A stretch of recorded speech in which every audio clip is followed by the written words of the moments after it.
Hello, my name is Jaenney, and let me talk about how my days go these days.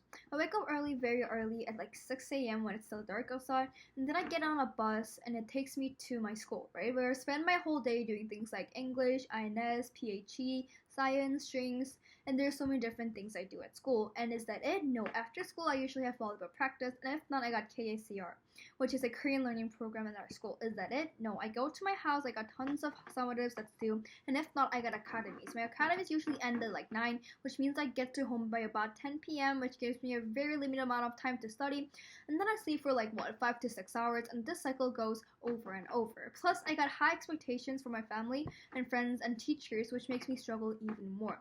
Does anyone else feel like they have so many things on their plate? Well, yes, we all sure is going through a very hard time and is feeling very bad about ourselves. With that said, let's see how Fung, a 14-year-old girl living in Vietnam, lived her life. According to Nicholas Kristof, a journalist in New York Times, she wakes up every day at 3 a.m. to give herself some time to study because she has no other time to do so. After doing this, she tries to replace her mother who died from cancer, her father who went out to work, by actually cooking for her younger brother and sister. She goes to school like us, except not on a bus, but on a bicycle with her siblings, riding for like 90 minutes there and back, which makes it 180 minutes of bicycle riding per day. Then when she comes back home after school, she has to do unpleasant chores like cleaning the bathroom, dishes, and taking care of her siblings. Now, let's compare these two lives. Raise your hand if you truly believe that our lives are more miserable compared to Fung's life. Exactly. Even though we feel so bad about ourselves, we all agree to the fact that we are way more privileged compared to Fung. I'm also very sure that all of us were aware that there are these people around the world even before I talked about Fung's life.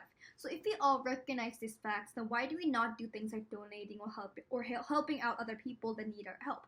I'm sure it's not because we do not care about the poor or we hate the poor or any kind of mean reasons like that. Rather, just the small process of putting those thoughts into action is really hard. Basically, the problem would be how people only think and not convert those thoughts into real service and help.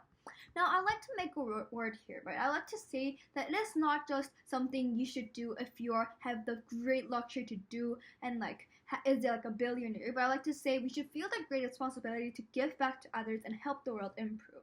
I like to state the fact that sharing what we have with others isn't something special or like an act of kindness, but rather it's just the honest things we obviously have to do. I'm not trying to tell you to do something like donating $5 million to a charity and be like, I'm too nice, I'm kind of give money, but rather it is just something you have to do, even if it's like a small amount. I want to say that it is your obligation and a rightfulness for you to actually help out and reach out to these poor, right? Therefore, this is not considered as something extra, but rather a correct thing that everyone should do in their daily life, right? Now, if I say this, people are going to have two different reactions. One may say that they do not have time, they do not have luxury, they're too busy, and all those kind of reasons, right? And secondly, some people may say that the poor won't use it in a useful way, or they said they're going to waste it anyways. Now, to these certain claims, I like to say that who cares if people are going to waste it? Who cares if you're not like a billionaire? Since like giving and sharing with the poor is not just an act of kindness, rather it's the responsibility along with the rightful thing for us people to do, like it's an obligation.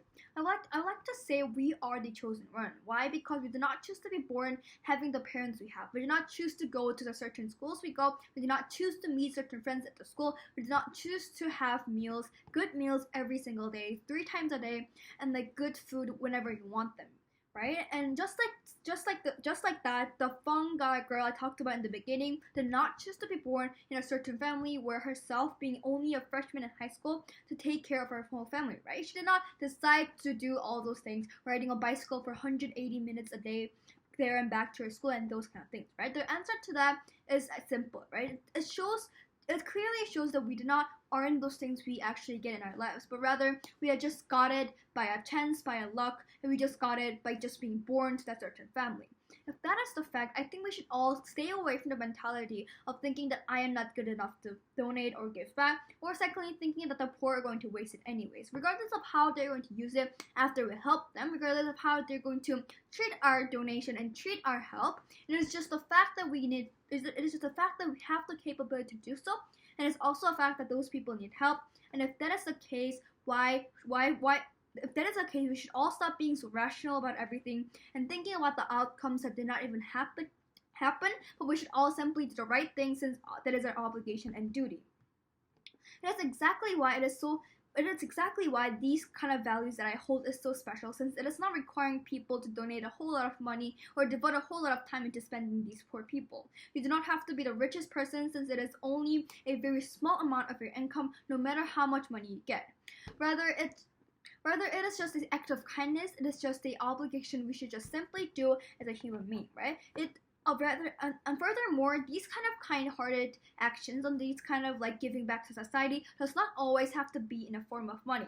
If you do not have the luxury to do so, if you truly believe you're really short on money but you still want to give back, it can be things like sharing time, it can be things like expertising skills you have like instrument, or even a kind smile are all forms of charity. For example, if you feel like you're really short on money, then you can make something very small for an elder that lives next door, or maybe volunteering by any sort of service activities will make you up. For example, you can simply go to some poor persons you see on the street and actually talk with them and actually give them a kind word, and that will just make their day, right? And those kind of kind actions are not hard things to do. Those kind of actions are not expensive things to do, so why not just simply do them on a daily basis or very frequently as much as possible, right? What we are all trying to have to do now after my speech is to actually choose at least one of these things that I've stated and put it into action right now. It is really hard when you try to start. It is really hard when you try to get away from the mentality of thinking that you're not as privileged,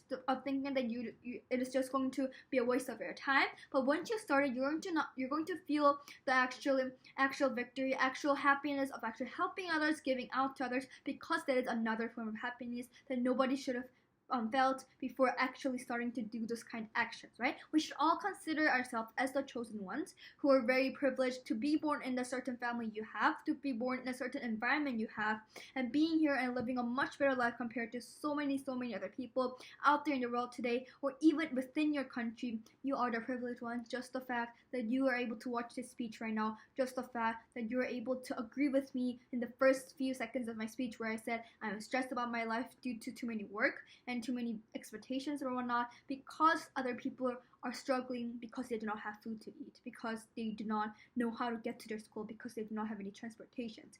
Because that is the case, I extremely recommend for you to give back to society and notice how it is an obligation for you as a person who is much more privileged. Thank you.